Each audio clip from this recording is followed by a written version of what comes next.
بسم اللہ الرحمن الرحیم۔ روزانہ واقعات سننے کے لیے ہمارے چینل کو سبسکرائب کریں، شکریہ۔ ایک دفعہ سلطان صلاح الدین ایوبی رحمۃ اللہ علیہ اپنے کمرے میں آرام فرما رہے تھے، کیونکہ اس صبح وقت کے سلطان صلاح الدین ایوبی رحمۃ اللہ علیہ بہت طویل سفر سے لوٹے تھے۔ چند لمحوں کے بعد ایک سپاہی آپ کے کمرے کے دروازے پر آیا اور اندر آنے کی اجازت چاہی۔ سلطان صلاح الدین ایوبی رحمۃ اللہ علیہ چونکہ آرام فرما رہے تھے، لہٰذا اندر سے کوئی جواب نہ آیا۔ دروازے پر مامور محافظوں نے کہا کہ سلطان آرام فرما رہے ہیں، لہٰذا آپ تھوڑی دیر بعد آ جانا۔ وہ سپاہی آپ کا بہت وفادار سپاہی تھا۔ اس کو بلا جھجک محافظوں کے سلطان کے کمرے کے اندر جانے کی اجازت ہوتی تھی، لہٰذا اس نے بھی سلطان کو جگانے کو مناسب نہیں سمجھا اور سلطان کے کمرے کے دروازے کے ساتھ بیٹھ گیا۔ وہ انتظار کرتا رہا کہ جب سلطان صلاح الدین ایوبی رحمۃ اللہ علیہ بیدار ہوں گے تو تب ہی ان سے ملاقات کروں گا۔ چند لمحے گزرنے کے بعد سلطان صلاح الدین ایوبی رحمۃ اللہ علیہ کی آنکھیں کھلیں تو اندر کی حرکات سے معلوم ہوا کہ سلطان صلاح الدین ایوبی رحمۃ اللہ علیہ نیند سے بیدار ہو چکے ہیں۔ سپاہی نے اجازت چاہی اور آپ کے کمرے کے اندر چلا گیا۔ سلطان صلاح الدین ایوبی رحمۃ اللہ علیہ نے سپاہی کو کہا، ایسی کیا خاص بات تھی کہ تم اتنی دیر سے میرے کمرے کے باہر انتظار فرما رہے تھے؟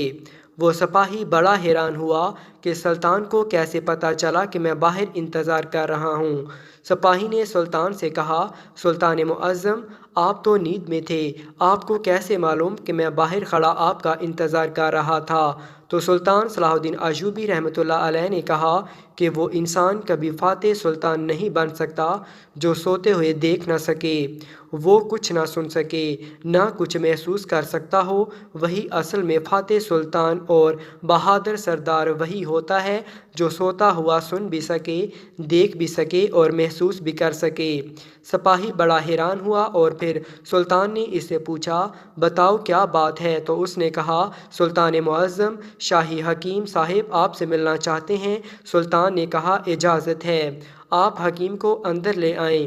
سپاہی باہر گیا اور چند لمحوں کے بعد شاہی حکیم کو لے کر سلطان صلاح الدین ایوبی رحمۃ اللہ علیہ کی خدمت میں حاضر ہوا۔ سلطان صلاح الدین ایوبی رحمۃ اللہ علیہ نے حکیم سے پوچھا، حکیم صاحب بتاؤ کیا بات ہے؟ آخر مجھ سے ملنے کی تمہیں اتنی جلدی اور کیا ضرورت پیش آئی؟ تو حکیم صاحب نے کہا، حضور، ایک بات جو مجھے کئی دنوں سے پریشان کر رہی ہے، اس سلسلہ میں آپ سے بات کرنی تھی۔ سلطان صلاح الدین ایوبی رحمۃ اللہ علیہ نے اسے پوچھا، بتاؤ کون سی بات ہے؟ تو اس نے کہا، سلطان معظم، میرے حکیم خانے میں میری بہت ساری شاگردوں میں ایک شاگرد جو کہ ایک خاتون ہے اور یہودی مذہب سے تعلق رکھتی ہے، اور لیکن اس نے اسلام کے بارے میں بہت کچھ پڑھا اور اسلام کے بارے میں بہت کچھ سیکھا، لیکن چند ایک سوال ہیں جس کی وجہ سے وہ ابھی تک مسلمان نہیں ہوئی۔ وہ چاہتی ہے مسلمان ہو جائے، لیکن ایک سوال کا جواب میرے پاس نہیں، جس کی وجہ سے وہ ابھی تک مسلمان نہیں ہوئی۔ سلطان صلاح الدین ایوبی رحمۃ اللہ علیہ نے مسکرا کر کہا، سلطان کے حکیم ہوتے ہوئے تمہیں ایک سوال کا جواب نہیں آیا؟ بتاؤ وہ کون سا سوال ہے؟ یہ اس عورت کے ایمان لانے کے درمیان رکاوٹ بنا ہوا ہے۔ تو حکیم صاحب نے کہا، سلطان معظم، وہ خاتون کہتی ہے کہ آخر مسلمان خنزیر کا گوشت کیوں نہیں کھاتے؟ آخر اس میں ایسی کیا برائی ہے؟ اس خنزیر کے گوشت کھانے کا ایسا کیا نقصان ہے جس کی وجہ سے مسلمان خنزیر کا گوشت نہیں کھاتے بلکہ اس سے سخت نفرت کرتے ہیں؟ اور یہ بھی وہ کہتی ہے کہ ہمارے گاؤں میں تو سارے لوگ اکثر خنزیر کا گوشت کھاتے ہیں، ہم اپنے قبیلوں میں خنزیر پالتے ہیں اور جوان ہونے پر اس کو کاٹ کر کھاتے ہیں، اور وہ جب سے میرے پاس سبق لینا شروع ہوئی ہے وہ بھی اپنے گھر والوں کے ساتھ خنزیر کا گوشت کھاتی ہے، کیونکہ یہاں تو اسے خنزیر کا گوشت میسر نہیں، لیکن میرے پاس اس کے سوال کا جواب نہیں، کیونکہ میں اس بارے میں نہیں جانتا کہ آپ اس کے سوال کا جواب دیں گے تو آپ کی وجہ سے یہ غیر مسلم مسلمان ہو جائے گی۔ یہ سن کر سلطان صلاح الدین ایوبی رحمۃ اللہ علیہ نے کہا، کل تم اس خاتون کے ساتھ میرے دربار میں حاضر ہو جانا۔ سلطان صلاح الدین ایوبی رحمۃ اللہ علیہ جب صبح دربار میں پہنچے تو حکیم صاحب اس خاتون کو لے کر دربار میں حاضر ہوا اور سلطان صلاح الدین ایوبی رحمۃ اللہ علیہ سے فرمایا، سلطان معظم، یہ ہے وہ خاتون جو میری شاگرد ہے۔ یہ دیکھ کر سلطان نے اس عورت کو کہا، بتاؤ خاتون، تمہارا کیا سوال ہے؟ تو اس عورت نے کہا، سلطان معظم، میں نے اسلام کے بارے میں بہت کچھ پڑھا، بہت کچھ سیکھا، اور حتیٰ کہ میں اس جگہ پر آ کھڑی ہو گئی ہوں کہ میں اسلام کو قبول کر لوں، لیکن ایک بات ہے جو مجھے اسلام قبول کرنے سے روک رہی ہے، اور وہ یہ بات ہے کہ اسلام خنزیر کا گوشت کھانے سے کیوں منع کرتا ہے، حتیٰ کہ یہ تو ہماری سب سے پسندیدہ خوراک ہے۔ میں نے ہر جگہ دیکھا کہ اسلام نے جس چیز کے بارے میں منع کیا وہاں اس کی دلیل ملی، لیکن اس خنزیر کے گوشت کے بارے میں مجھے ابھی تک کوئی مضبوط دلیل نہیں ملی۔ میں نے بائبل کو پڑھا تو وہاں بائبل میں بھی خنزیر کا گوشت کھانے سے منع نہیں کیا گیا، لیکن آخر اسلام میں کیوں منع کرتا ہے؟ آخر اس گوشت میں ایسی کیا خرابی ہے کہ اسلام اس کو کھانے سے منع کرتا ہے؟ یہ یہودیوں کی تو سب سے پسندیدہ خوراک ہے۔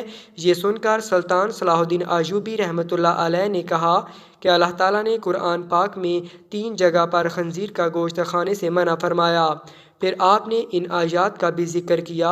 پھر سلطان صلاح الدین ایوبی رحمۃ اللہ علیہ نے اپنے ایک مشیر کو کہا کہ وہ بائبل کی کتاب میرے پاس لے آؤ جو اپنی اصل حالت میں موجود ہے۔ جب بائبل کتاب آپ رحمۃ اللہ علیہ کے سامنے پیش ہوئی تو آپ رحمۃ اللہ علیہ نے وہی جگہ تلاش کر کے دی جہاں لکھا ہوا تھا کہ خنزیر کا گوشت کھانا منع ہے۔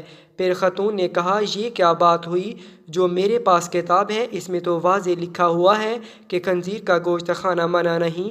تو سلطان صلاح الدین ایوبی رحمۃ اللہ علیہ نے کہا کہ مجھے ترس آتا ہے تمہارے ان لکھاریوں پر جو اپنی عیاشیوں کے لیے اس پاک کتاب کو اپنے لفظوں سے بالکل تبدیل کر رہے ہیں۔ یہ جو تم کتاب پڑھ رہی ہو یہ اپنی اصل حالت میں موجود نہیں، یہ تمہارے اپنے لکھاریوں کی لکھی ہوئی کتاب ہے۔ پھر سلطان صلاح الدین ایوبی رحمۃ اللہ علیہ نے فرمایا کہ یہ جو میں نے کتاب سے ثابت کیا ہے کہ خنزیر کا گوشت کھانا منع ہے، پھر اب میں تمہیں سائنسی لحاظ سے معلوم کر کے دوں گا۔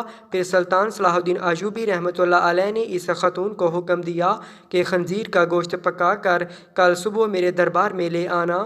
وہ خاتون سلطان کے سپاہیوں کے ساتھ جنگل میں گئی، ایک سور کا شکار کیا اور اگلی صبح اس کو پکا کر سلطان صلاح الدین ایوبی رحمۃ اللہ علیہ کے سامنے لے آئی۔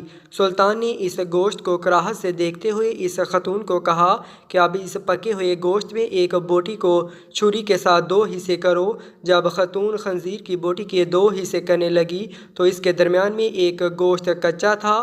سلطان نے کہا، اے خاتون، کیا تم نے اس گوشت کو اچھی طرح پکایا نہیں؟ تو اس خاتون نے کہا، نہیں سلطان معظم، میں نے اس کو بہت اچھی طرح سے پکایا ہے۔ تو سلطان نے کہا کہ اب تمہاری سمجھ میں میری بات ضرور آ جائے گی کہ یہ حرام گوشت چاہے تم اسے جتنا بھی اچھی طرح پکا لو، اس کو آگ کی کتنی ہی تپش دو، لیکن یہ پوری طرح پکتا نہیں بلکہ یہ درمیان میں کچا رہ جاتا ہے، اور جب یہ تمہارے پیٹ کے اندر جاتا ہے تو اسے بہت ساری بیماریوں کا اسباب بنتا ہے۔ اس لیے اسلام نے اس کو کھانے سے منع کر دیا۔ آپ خود ایک حکیم ہیں، آپ خود دیکھیں جو چیز کچی آپ کے پیٹ کے اندر چلی جائے تو وہ جا کر کتنی خرابیاں پیدا کر سکتی ہیں۔ پھر سلطان صلاح الدین ایوبی رحمۃ اللہ علیہ نے اس خاتون کو کہا کہ اب میں آپ کو سور کے بارے میں کچھ اور بتانا چاہتا ہوں۔ پھر سلطان نے کہا کہ یہ سور جس جگہ رہتا ہے اپنے ارد گرد حتیٰ کہ انسانوں کی بھی گندگی کھا جاتا ہے، اس کی اکثر خوراک بہت ہی غلیظ ہوتی ہے۔ بات یہ ہے کہ سور واحد بے شرم جانور ہے کہ جب اس کی مادی یعنی اس کی بیوی کے ساتھ جب کوئی دوسرا سور جنسی تعلق قائم کرتا ہے تو یہ خوش ہوتا ہے اور فخر محسوس کرتا ہے۔ یہ واحد جانور ہے جس میں اتنی زیادہ بے شرمی بری ہوئی ہوتی ہے۔ آپ خود دیکھیں کہ ایسے جانور کا جب آپ گوشت کھائیں گے جس کی بنیاد غلاظت سے بری ہوئی ہے تو وہ تمہیں کیا فائدہ دے گا؟ یہ بات سن کر وہ خاتون سلطان صلاح الدین ایوبی رحمۃ اللہ علیہ کے سامنے جھک گئی اور کہا کہ سلطان معظم، آپ مجھے اپنی ہی زبان سے کلمہ پڑھائیں۔ سلطان صلاح الدین ایوبی رحمۃ اللہ علیہ نے عورت کو کلمہ پڑھایا اور تمام دربار اللہ اکبر کے نعروں سے بلند ہو گیا۔